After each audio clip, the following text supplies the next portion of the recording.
morning, everyone, especially a good morning to those of you from Western Australia, where it's quite early, I believe. So thank you so much for joining us for this webinar today. So as Rhonda mentioned, my name is Dr. Megan Weir, and I'm a research fellow at CSI UNSW and the lead researcher for this Australian Social Progress Index. Before we get started, I would like to acknowledge that today I'm on Gadigal and Bidjigal land. And one advantage of moving to Zoom meetings this year has meant that I've been able to get more familiar with different countries and custodians, depending on where my colleagues and contacts are living and working. So Isabella, can you introduce us and tell us what country or land you're on today? Thanks, Megan. Good morning, everyone. My name is Isabella Saunders. I'm a research assistant at the Centre for Social Impact, and I've also been one of the primary researchers for the Social Progress Index. Today I'm on Gadigal land, and I would also like to pay my respects to their elders past and present. So whenever I do acknowledgement of country when I'm talking about the SPI, I often say that when we talk about progress, it's with the intent of looking forward to the future that we want. But in order to have a truly progressive society, we also need to be able to look backwards and see where there have been historical injustices for First Nations people in Australia and recognise the ongoing impact that colonisation, including the stolen generations, dispossession of land and decades of stolen wages, has had on Aboriginal and Torres Strait Islander peoples to this day.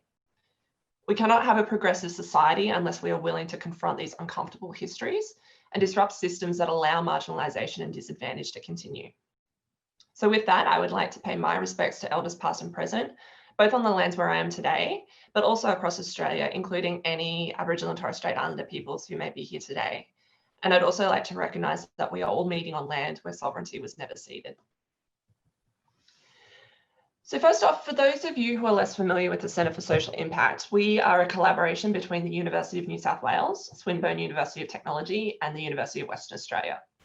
Put broadly, our aim and purpose is to catalyse positive social change.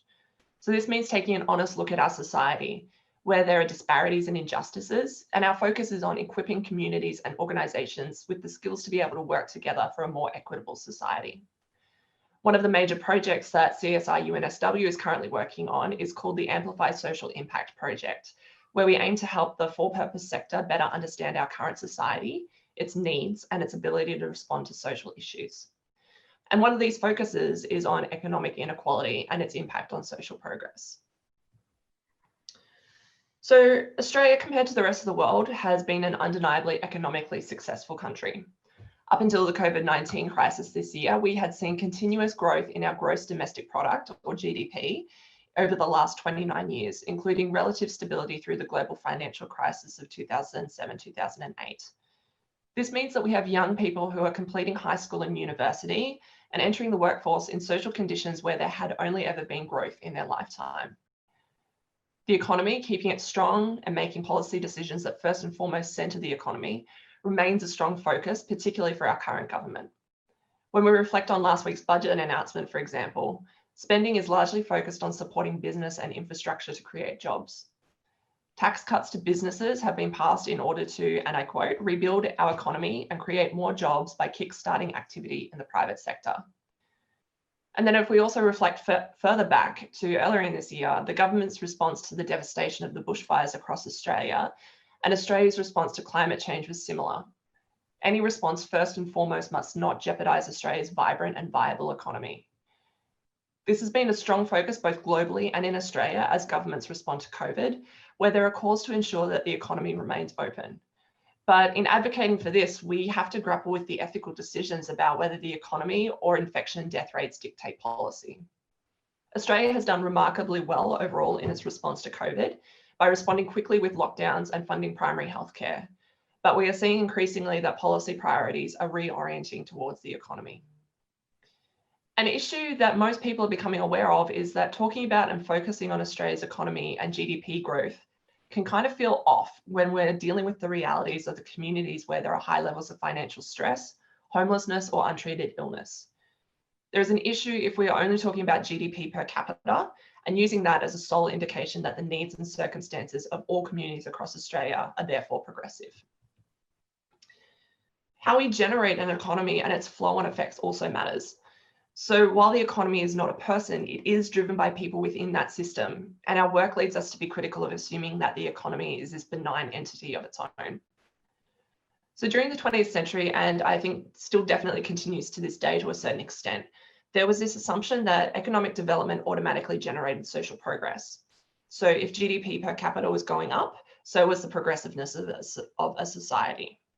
However, we know that in many instances, economic development does not automatically result in social progress. In some cases, it can even harm it. So a relevant example that I often think of in Australia is the impact of the mining boom, both on the environment, but also the impact on communities where mining companies had resided for a few years and then left once the resources had been fully mined.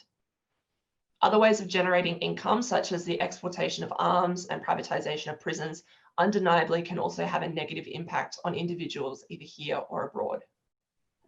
And this relationship is not necessarily a one-way stream. Sometimes social progress affects economic development.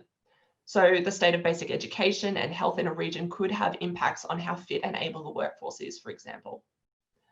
So in order to truly understand inclusive growth, we need a measure of social progress that is independent of economic measures, that we can then correlate against the economy, but it also means that our understanding of the society is less muddied by dollar values. So Amplify Social Impact has partnered with the international not-for-profit, the Social Progress Imperative, in creating Australia's first Social Progress Index, or the SPI. The SPI has been calculated at a global level since 2013, and it gives us an indication of how countries, relative to one another, compare on its ability to meet the basic human needs of citizens, enhance and sustain quality of life, and create conditions for all individuals to reach their full potential. So it's these three domains of basic human needs, foundations of well-being, and opportunity alongside the economy that we believe will lead to inclusive growth. An important part of the index is also that in order for social progress overall to improve, each of these domains must improve. There's no one concept that is more important than the other.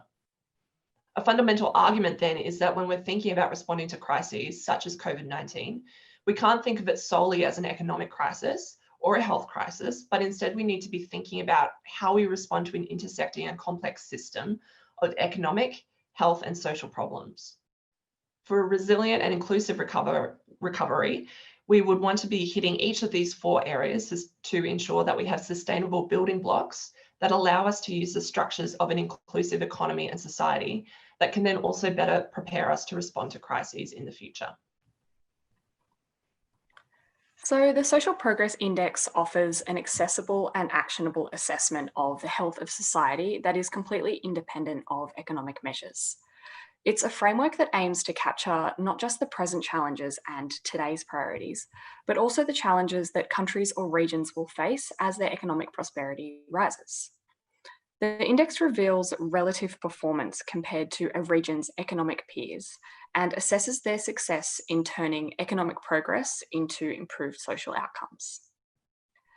It's distinct from other tools in that it includes only social and environmental indicators, and it also measures just outcomes instead of inputs. So that means that we were less interested in, for example, when creating our Australian Social Progress Index, how much money was spent on a campaign to enrol children in preschool, for example, but instead we were more focused on the proportion of children who actually ended up in preschool. So the index offers what we call universally important questions, which you can see on the screen there. So these are concerns that are relevant to any country, state or territory, and any indicator that we included in the Australian Social Progress Index needed to be aimed at addressing one of those questions. But over the last 18 months, we've been going through a process of consultation with academics, members of the for-purpose sector, also businesses invested in the Sustainable Development Goals, and also local government to really think about what we could use as indicators to best answer these questions for Australia. It also wasn't just a question of what indicators we should include, but it was also a process of working out what data was actually available in Australia. So we needed to use data sources and indicators that were already consistently being measured across all the 8 states and territories, and then also updated annually because we did do the time series between 2015 and 2018. And finding those data sources did actually end up turning into a bigger challenge than we expected initially. So this process of identifying the indicators that were available and then also setting the limits of what we thought would be the best and the worst case scenarios for Australia's social progress led us to this. So this image here shows how Australia's states and territories are performing relative to one another on overall social progress. So it is important to make clear that these scores are how socially progressive the society and its policies are, not the people that live there. So as I said, we were able to calculate the SPI scores between 2015 and 2018. So this one here is just the score for 2018. And then we also ranked the states and territories on both overall social progress, but then also on each domain and component within the SPI framework. So as a brief overview, between 2015 and 2018, we did see some consistent trends. So ACT was consistently the #1 region each year, and Western Australia and the Northern Territory placed 7th and 8th respectively. In 2018, the most recent SPI score we have, Tasmania ranked 3rd and South Australia ranked 5th on social progress. So just to briefly note, these scores are for the state or territory as a whole. In the future, we would hopefully be able to calculate the index on things that reflect, for example, remoteness or cultural and religious difference or people with disability, etc. So each day this week during the series of webinars, we'll be focusing on a different state or territory and exploring their SPI scores. So we'll do a deep dive into their scorecards and where they ranked compared to the other state and territories. We've also mapped each state's performance with their policy responses to COVID to see where there are existing vulnerabilities in the state and then how the state government responded during the pandemic in line with those. We will also cover how the SPI relates to the Sustainable Development Goals and how different regions are progressing towards achieving those goals. So to understand these scorecards better, we'll also zero in on some of the indicators that we use to make up the SPI scores and talk about what we can take away from both the index findings, but then also where there is a bit of a need for an improvement. So in looking at the two states that we're looking at today, so Western Australia and Northern Territory, how would you describe them? Feel free to put in the chat how you describe the state or the community where you live in Western Australia or Northern Territory. We did a quick whip around our office and some people came up with these descriptors. So some impressions for Western Australia are, thinking of mining and wineries and lots of desert. And then initial kind of impressions of Northern Territory are, it's seen as the top end and also its wet seasons. So as outsiders to these states, this has been a really interesting process of aligning perceptions of a place against these scores and data. So also checking the comments as well. Yep, so remote and vast deserts and diversity as well. So yeah, it's really interesting to then have a look at how we think of these states and then dive a little bit deeper into the data and the scores that came out of the SPI. So today we're going to be taking a look at both Western Australia and the Northern Territory.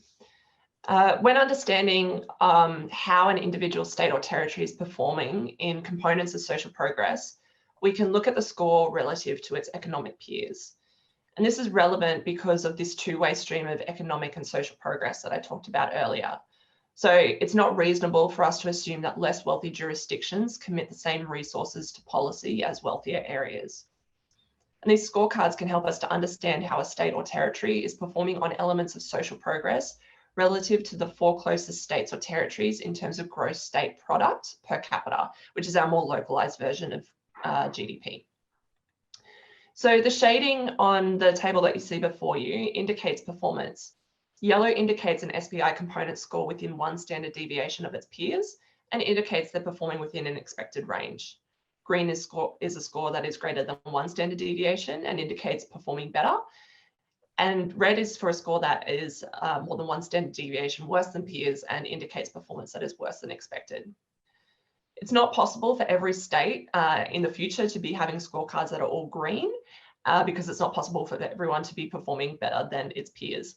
But ideally, what we would like to get to is where we could get to a point where all scorecards are showing as yellow.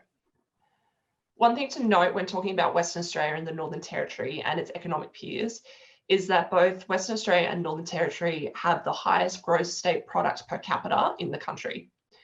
This is largely because of high value exports such as mining, but also because of smaller population sizes means that there's fewer people to average across. But this also means that when we're comparing SPI scores on the scorecards, the comparison is going to be against other wealthier states and territories, such as New South Wales and the ACT, who also have some of the highest SPI scores in the country. To us, this was a really interesting and stark demonstration of why we can't just talk about the economy at the macro level without looking at what the actual lived impacts are for the people living in the communities that are either contributing to or being excluded from that economic success.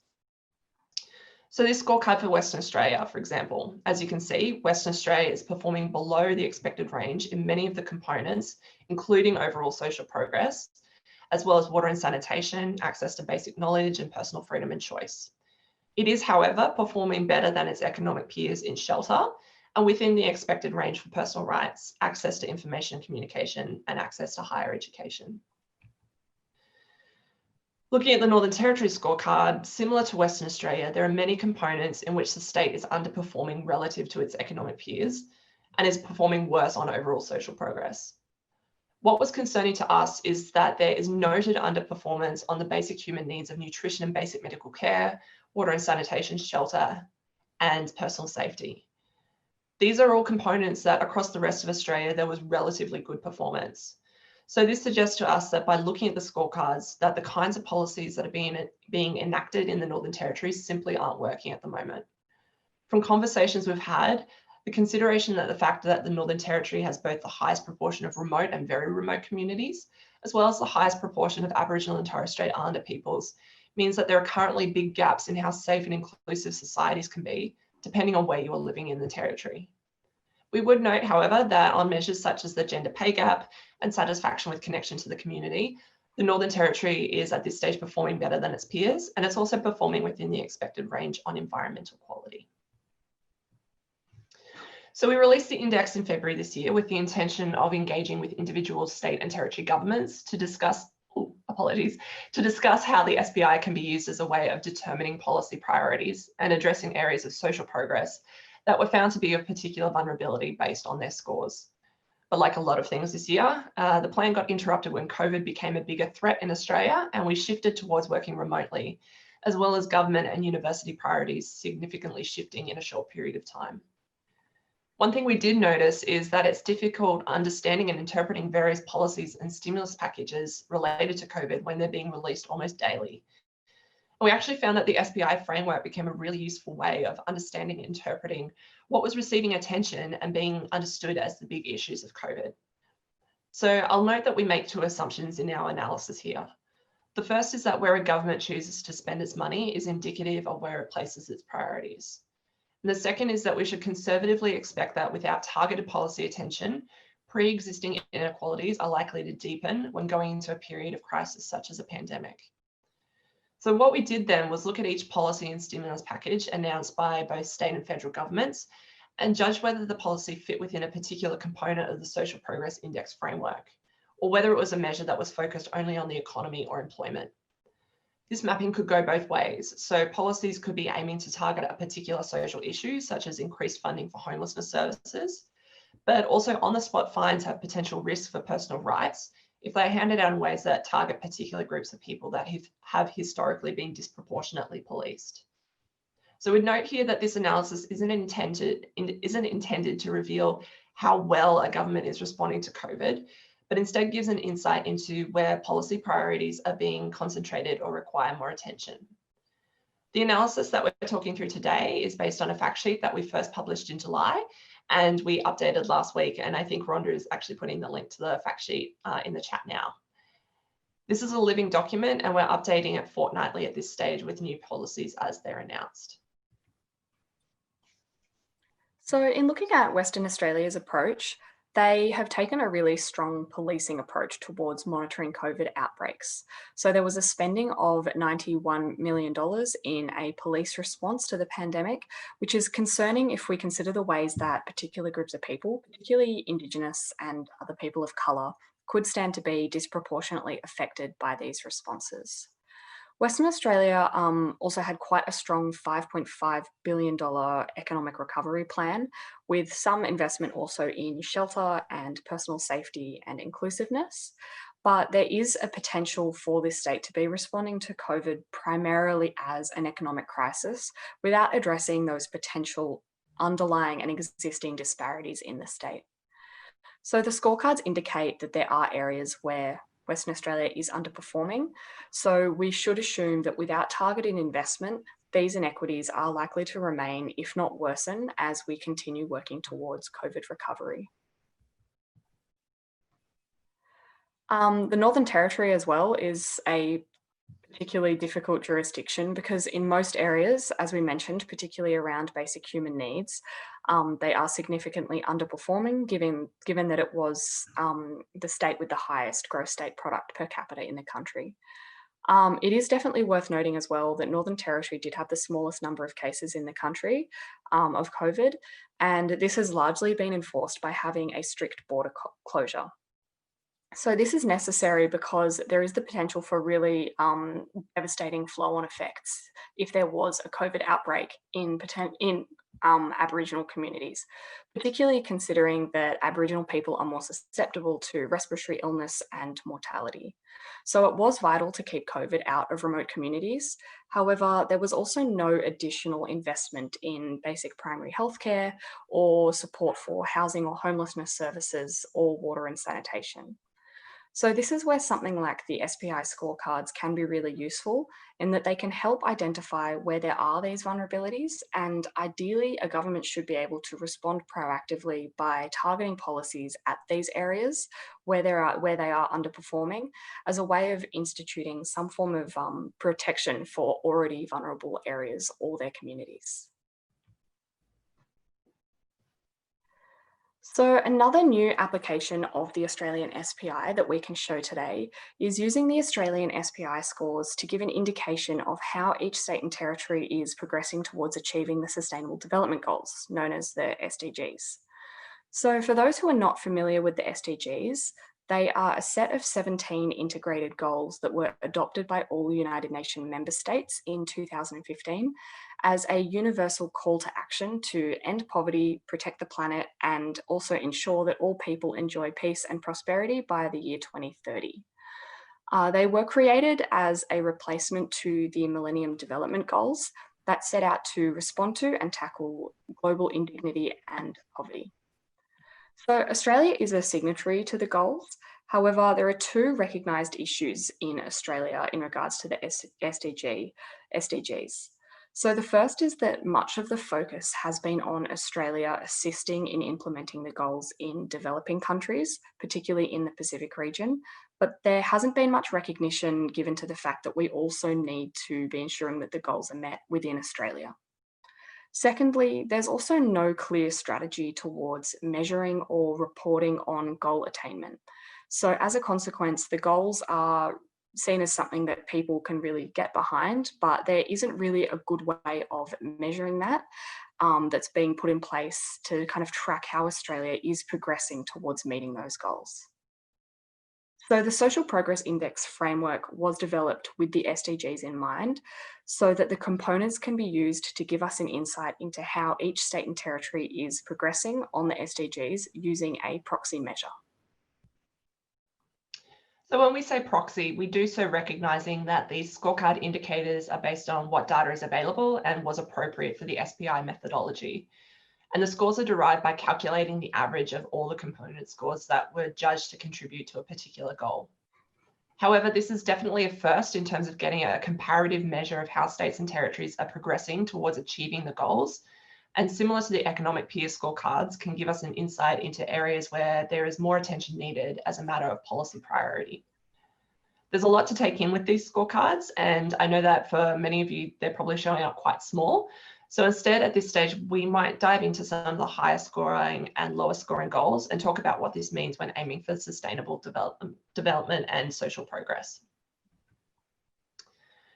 So to the highest scoring goals for Western Australia, there were goals 2 and 7. So goal 2, zero hunger, aims to end hunger and achieve food security, as well as improving sustainable agricultural practices.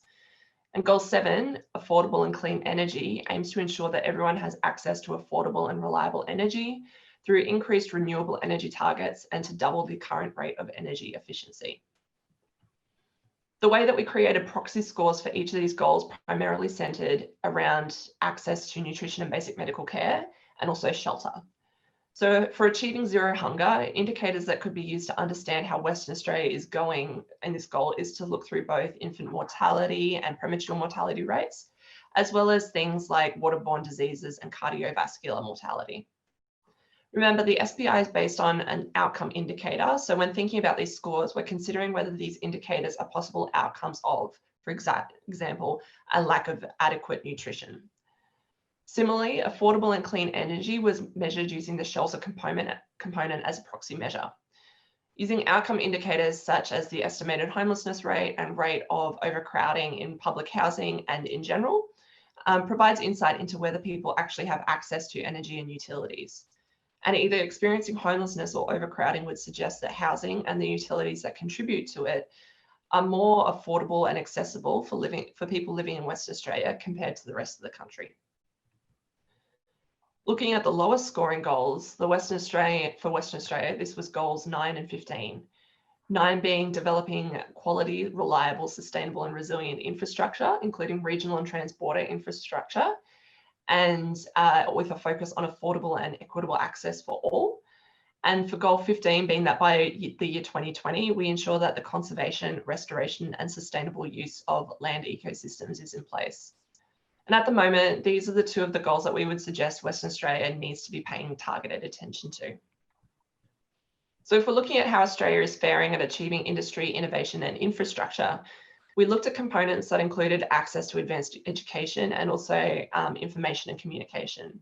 And Western Australia scored lower on indicators such as the rate of young people on the gender pay gap, as well as digital access and affordability. I would note that the environmental indicators across Australia that contributed to goal 15 are more complicated. So when searching for nationally consistent indicators and what we could use to meaningfully contribute to understandings of environmental quality, we found that it was really hard to find indicators that were being collected consistently and regularly across states and territories. So in October last year, we finally settled on using calculated scores from the Air Quality Index, which most states and territories were updating and reporting annually. At first, we weren't sure that it was necessarily going to be a good indicator of environmental quality. But then in the east coast of Australia, the bushfires started, and we found ourselves checking the air quality index for the PM2.5 ratings pretty much every day. So while we found in our own experience that air quality indicators are a reflection of what environmental quality outcomes look like in Australia, we also know that we need to be better at measuring both land and water outcomes to get a better sense of how we are actually progressing towards achieving the Sustainable Development Goals. Now here are Northern Territory scores for each SPI component mapped onto the Sustainable Development Goals. So as you can see, Northern Territory does score relatively low on almost all of the goals, with most in the second lowest quintile. This isn't hugely unexpected given the state ranks towards the bottom end on most components, and there is clearly, from looking at this, a lot of room for improvement across the board. However, there are a couple of goals where the Northern Territory were higher scoring. So these are Goal 15, protecting, restoring and promoting sustainable land use, and Goal 8, which is to promote sustained, inclusive and sustainable economic growth, full and productive employment and decent work for all. So the SPI components that we use to create these proxy scores and where we can see Northern Territory performing best are to do with air quality and gender gaps in employment. So the Northern Territory scores higher than its peers on a number of air quality indicators, including levels of PM10 and sulfur dioxide that were reported. So due to the sparse population of the Northern Territory and with little industry development outside Darwin, this does make sense. Most of the state's pollution actually comes from vegetation burning during the dry season. So these higher scores do end up contributing to the higher environmental scores on SDG 15.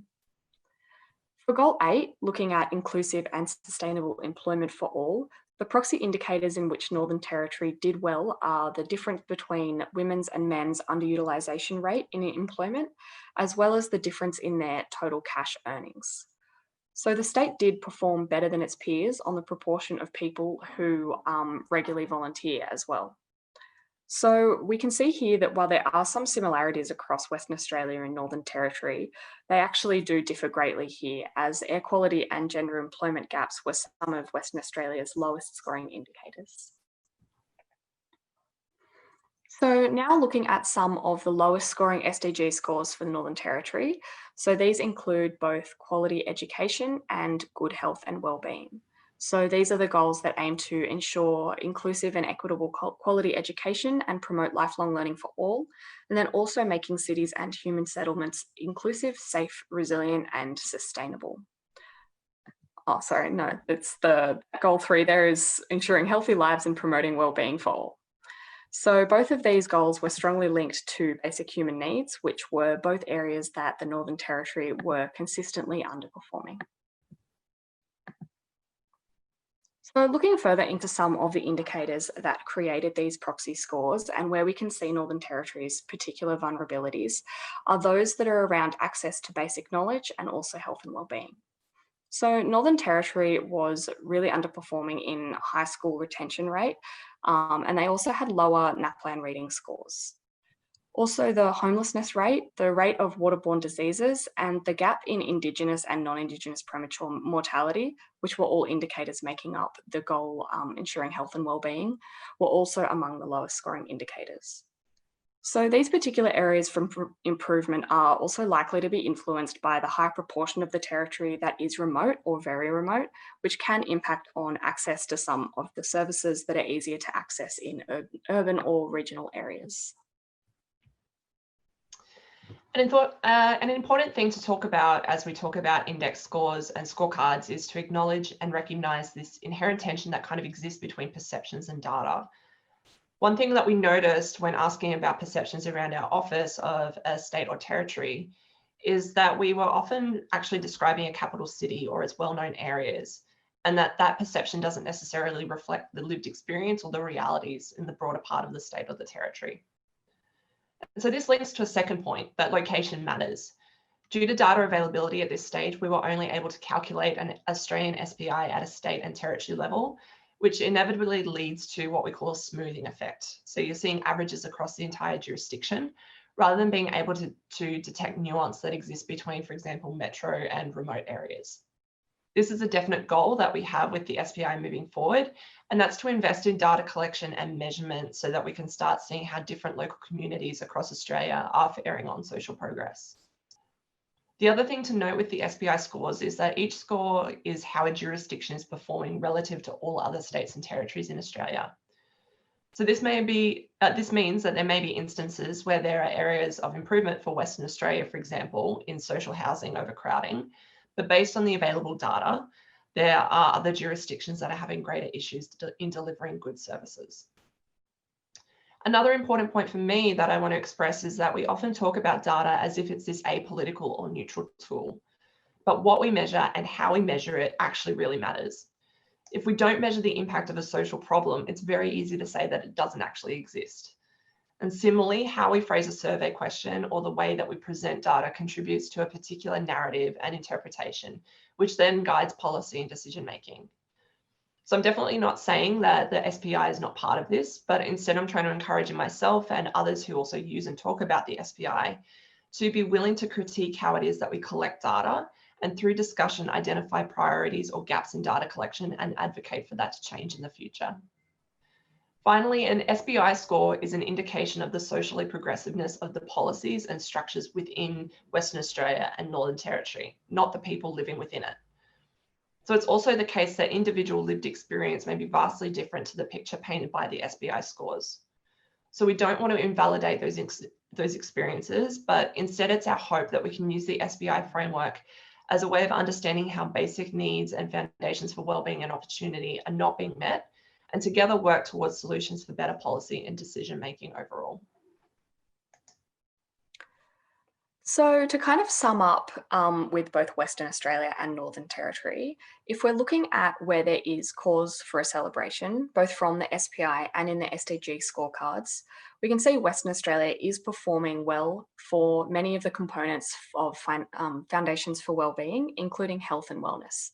The state also scored really well in shelter compared to its economic peers.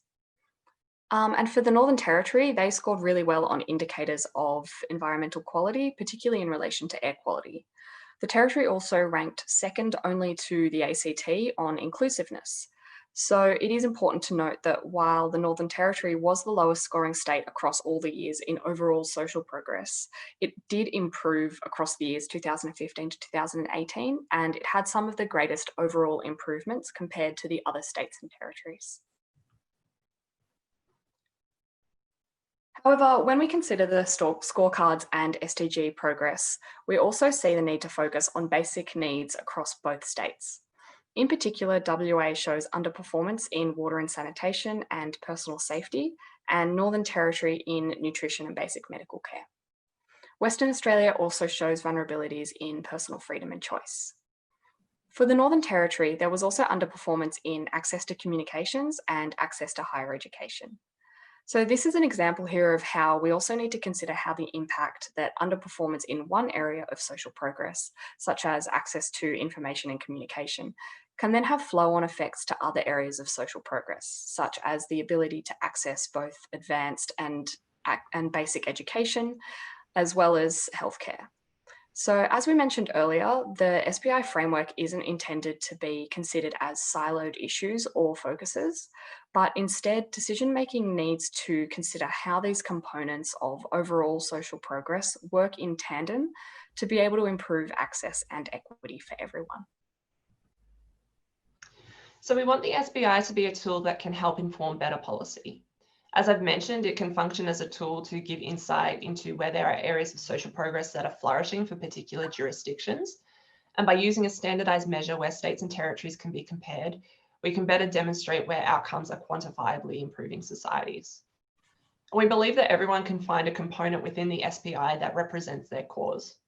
So if you're a Minister for Education, looking at access to both basic and advanced educations in Australia should help identify where there are opportunities for development. It also encourages collaboration. We want this to be a tool that can help governments to partner with the not-for-profit and for-purpose sector to partner on shared causes as represented by components of the index, and to help identify opportunities to work together to achieve common goals. The first Australian Social Progress Index provides the opportunity to have the beginning of a conversation about how we could measure social progress within Australia and measure it differently. As a first step, it's a tool that is using the best available data to demonstrate the extent to which basic human needs, foundations of wellbeing and opportunity are playing out across Australia's states and territories. It helps us to shift our attention away solely from economic indicators as measures of progress, but start talking about progress in terms of inclusive growth. Looking into the future, there are lots of ways that we can use the Social Progress Index to look deeper into Australia's progress towards achieving basic human needs, wellbeing and opportunity for the people that live there. So at a more local level, we could calculate a sub-state SPI, for example, focusing only on the Northern Territory, but drilling down to more granular data and is based on kind of what has been identified as the priority for Northern Territory when talking about progress. Ideally, we would love to create a national SPI at a local government level, which would then allow us to compare the scores across these smaller regions and provide greater insight into where exactly in Australia things are progressing well and where they are not, and on which components. In particular, it would allow us to compare between metro and rural and remote areas, and which we know can differ greatly in their levels of social progress, but unfortunately cannot be disaggregated in our current Australian SPI. While a lack of data at this level currently makes calculating a local government index difficult, another option is to create a framework only. So here we would map different indicators that align to the SPI components, but they aren't currently being collected consistently across the country. So we see community engagement as an important factor to each of these, where we would make sure that to include community voices on what social progress means to them, what is important, and where we are planning to go as a society. So we see these webinars as a really important part of that engagement. So thank you again for joining us. We're very open to any questions you might have now, but also stay in touch. And any suggestions about how we can make a better index in the future are always gratefully received. So I'll pass back to you, Rhonda. Thank you. Great, thanks so much, Megan and Isabella. We have a few questions. I encourage anyone else to ask in the chat feed if you wish, but we'll start off with one from Ben. He said, thanks so much, folks, for a really clear and easy to follow presentation. My question relates to some of Megan's reflections on data, which were fascinating and got me thinking our options for critique. What do Megan and Isabella feel are useful ways to expand and make more flexible and dynamic how data is imagined, collected, analysed and reported on for the Social Progress Index? So starting with the easy one, Rhonda. Thanks. I think that's a really good question. Thank you, Ben. One thing that I was considering while we were going through this process of developing the SPI for Australia is the tension that exists when we're coming from sort of like a top-down framework approach to devising an index, where this is something that's been developed at the global level, but it doesn't necessarily reflect what might be considered best practices for data collection, particularly within Australia. So as we're moving towards conversations about, particularly for Aboriginal and Torres Strait Islander people, issues around data sovereignty and sort of engagement from the beginning in terms of devising projects and how data is collected and what data is collected, I think that's a definite challenge for Australia. And, you know, I'll admit is a bit of a discomfort for me in some ways. And, you know, is something like the SPI sort of preventing that kind of further move towards decolonizing data and data sovereignty? But I think it's through this community consultation that's really important, where we're having people feeding back to us where they feel like something isn't appropriate in how it's been collected. And then it's also, you know, we went through 450 potential indicators of different data sources that are being collected currently in Australia. And for many of them, they weren't appropriate. I think the final index has about 52 indicators. But we could see instances where states or territories are collecting some really good indicators. And it's our hope that through this kind of engagement process that, you know, if we start talking about collecting better data in the future, we can be saying, okay, well, there's already, you know, the Victorian Environmental Protection Agency that are collecting data on waste. So why don't we just replicate that or kind of expand that and try and use that as a consistent measure across Australia? So it's really that connection and collaboration. But I think it's also about really being willing to remain critical of what data is collected and how it's collected and what we do with it. And yeah, I guess that's something that's really important to me personally. I don't know if you have anything to add to that, Isabella.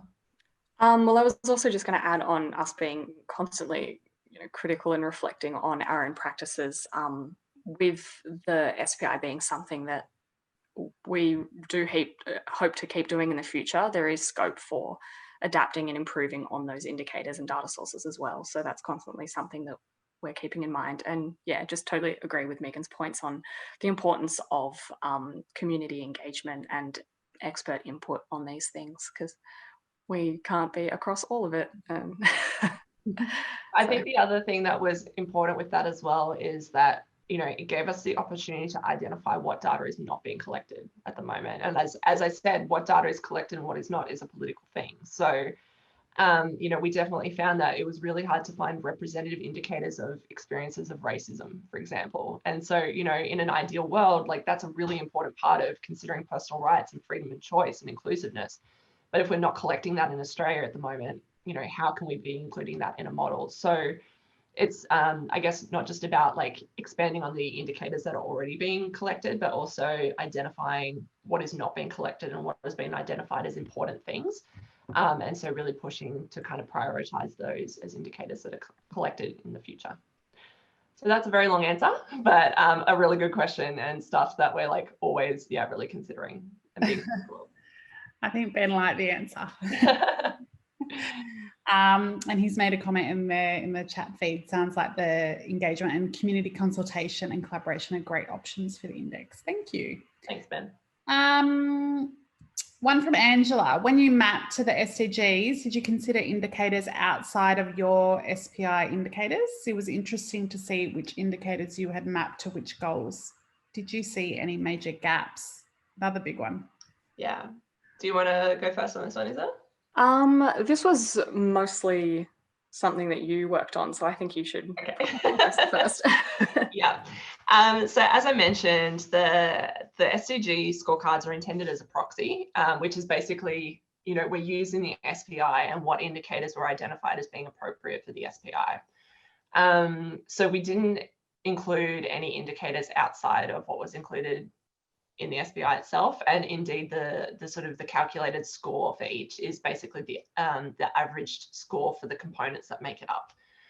But I think in terms of gaps, definitely around the environment, where you know, the SDGs are very considerate of the environment and the importance of kind of having that you know, environmentally conscious, sustainable development, and the fact that we had such difficulty finding those indicators in Australia means that, you know, those scores, I guess, are sort of an indicator, but they should be treated with caution. You know, if there's only one component making up a scorecard score, it's, you know, it's not as robust. And I think the other thing is, you know, we can include things like water stress as an indicator of life below water, but it's not necessarily reflecting the actual kind of what's going on. So I think, as I said before, into response to Ben's questions about like identifying gaps and that also being a really important part of this process, we definitely saw gaps around the environment, and we need to be doing better at looking at what that looks like in Australia. The other thing I'd note with the SDG scorecards is that you know, it's based on development and it's based on economic inclusion for everyone. And so that is a little bit in tension to the SPI, which is based only on only on social and environmental indicators. And so we need to have that conversation about how no poverty is related to economic measures as well. So, you know, that's just a consideration to have in mind. And that's something that we're definitely talking with the Global Social Progress Imperative team about, as well, as they kind of look to engage more with the UN about this. But we see it as a first step, but also kind of the engagement and hearing that feedback about, you know, what indicators can we identify as also kind of contributing to those scorecards is really important. So thank you. Thanks. Sorry, I was just sharing the imperative. Yeah, definitely check them out. I'll note that the recent global SPI got released last month, and Australia rose from ranked 12th last year to 8th this year. So globally, we're doing quite well.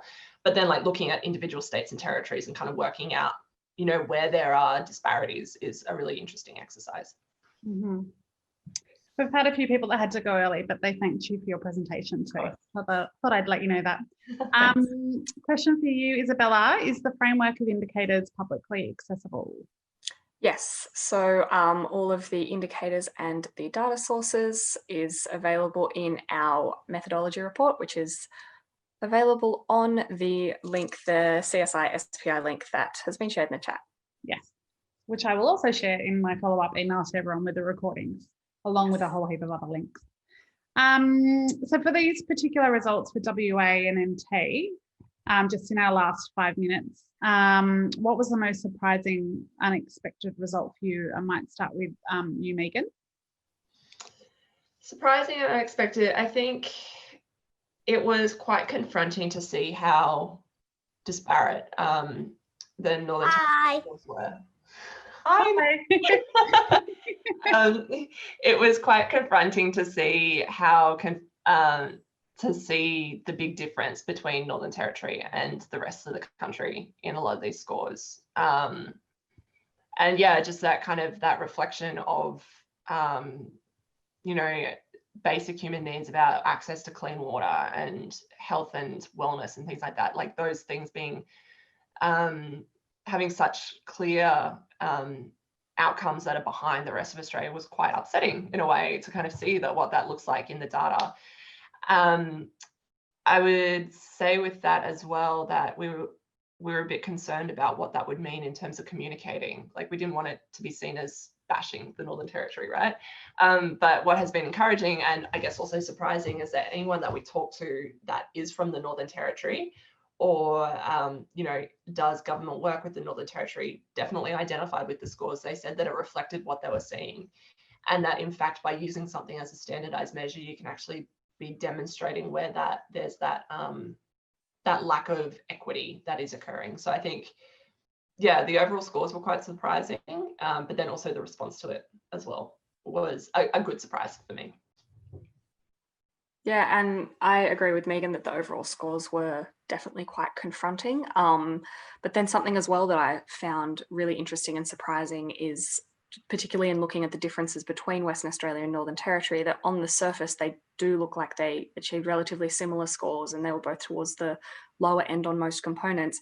But then when you actually dig a little bit deeper into the different components and where they were actually overperforming and underperforming, there were lots of areas where they were completely opposite. So like we mentioned in the presentation, like air quality and inclusiveness and gender pay gaps, they were some of the highest scoring goals, highest scoring indicators for Northern Territory, but then some of the lowest scoring for Western Australia. So I guess that just kind of speaks to the importance of not necessarily taking just a single score as a face value, but the importance of being able to actually look deeper into those components and see where the states are overperforming or underperforming.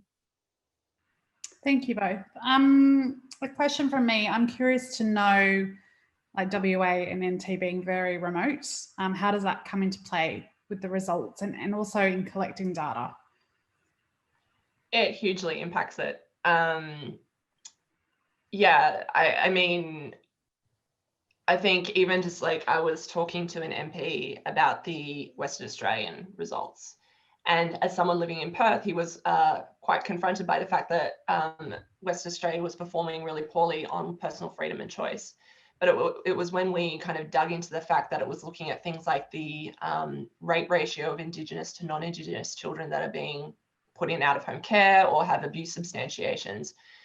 And he said, okay, so like when I think of it at Western Australia as a whole, that's definitely an issue that we have. But when I'm thinking about sort of in Fremantle, where his electorate was, that didn't seem to be reflecting it. And so, yeah, as I said, with that smoothing effect, you're kind of having to cover a lot of different complicated interacting social issues in one score. But I think as well, some of the social indicators around opportunity, I think are definitely focused primarily in sort of Darwin and Perth. And so, we might not necessarily be getting an accurate depiction of what inclusiveness or personal rights and freedom and choice actually looks like in some of the more remote communities. And so that's where more of that granular data is really important as well. Is there anything you'd add to that, Isabella? Nope, covered it nicely. You did. So to wrap up for today, actually I'll ask this question from Angela. She missed the start of the presentation. She's sorry. Have you been looking at the emerging data demonstrating impact of COVID-19 and how this can feed in? So we're looking forward to calculating the 2020 Social Progress Index, just because looking at indicators from this year will be really interesting. So the SPI scores are based on 2018 data, just because, as the most recent, just because of data sort of release lags. But we have been mapping kind of the policy responses to COVID against the SPI framework. And I think, this is something that the Social Progress Imperative are talking about as well, as like, how can we link COVID response to understandings of social progress? So it's a work in progress. But yeah, I think the next round of updates that we do to the Australian SPI will probably definitely reflect this year and the ups and downs of it. And how long does something like that take to do? It depends. Sorry. Last one took a long time. Okay. We'll often find that like mortality data won't be available until 12 months after the fact. Mm-hmm. And so that's why, it's that some 2019 data is only becoming available now or until like early next year. So there is that lag there, which can be tricky sometimes because it's like, how can you be sort of urgently responding to social issues if you're dealing with data that's coming up to 2 years old. But I think, it's the fact that we're dealing with what's available at the moment, and this is also data that other decision makers are also referring to. So we're kind of working from the same page. But I think, highlighting the frustration of having lags in data is definitely one thing that we found as well when searching for indicators. The bane of your It did, life. though. It was then helpful for us to have the time series between 2015 and 2018, because despite the lag, we were still able to see trends. So that's going to be something useful in the future too. Yeah, great. I'll get you to wrap up and tell everyone what's next for the SPI. Well, obviously all that work you've just talked about. So basically, we're starting to have some really cool conversations with local government about potentially developing social progress index, or at least frameworks for their areas. This is something that's been done in Reykjavik in Iceland. And so we can create a framework of what we want our society to look like, and then start identifying indicators that we should be collecting based on that. And then also starting to have a few discussions around, as we look to reset from this year, what does a socially progressive society look like? Because I think a lot of people are really at this point where it's like, we can't go back to what things were because, it just wasn't working for a lot of people. And so is this an opportunity for us to kind of be thinking differently about society and what we want recovery to look like? So it's really a huge privilege to kind of be involved in those conversations now, and to have something like the SPI as a way of directing some of that conversation is pretty exciting. Wonderful. Okay, well, we'll wrap it up there. We're just a little bit over, but I just want to let everyone know, as a reminder, if you missed it, I will be sending the recording to everyone along with a whole heap of links and resources. And all of the recordings from this week will come out, fingers crossed, on Monday. So this is an Impact 2020 webinar, and we encourage you to visit impact2020.online for our other webinars, which we normally run monthly. But thanks so much, Megan and Isabella, for another great webinar. 2 to go this week.